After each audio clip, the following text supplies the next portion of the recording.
aconteceu aqui no Brasil. Vamos lá, agora são 4 horas e 26 minutos no horário de Brasília. Vamos para outra tela agora, Demetrios, por favor?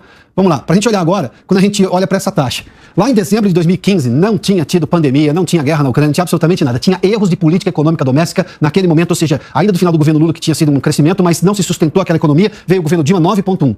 Aí subiu ainda em 2016 para 11,4, ou seja, no auge da crise, o Brasil teve queda no PIB 2015, 2016, 11,1 já com uma melhora em relação aqui ao governo já de Michel Temer. Veio a pandemia, subiu sim a 14,9 e de novo, olha a recuperação, a queda para 8,7 nesse dado que nós divulgamos agora. Se a gente somar este dado, e a gente está vendo aqui, ó, governo Dilma, governo Temer e governo Bolsonaro.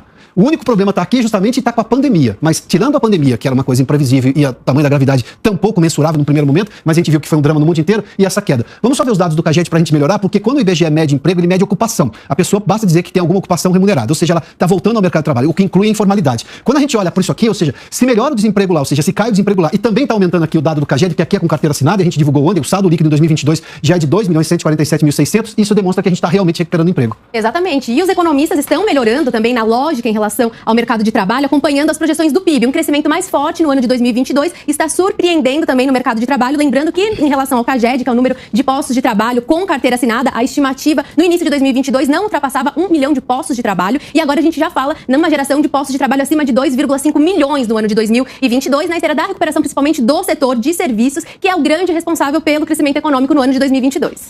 Vamos falar do mercado financeiro? Aliás, a gente está tendo, como a Camila falou, crescimento econômico, baixa da inflação, os juros altos estão controlando, mas a gente está também tendo geração de emprego, como a gente viu, tanto no IBGE, que é o dado justamente de ocupação, quanto com carteira assinada.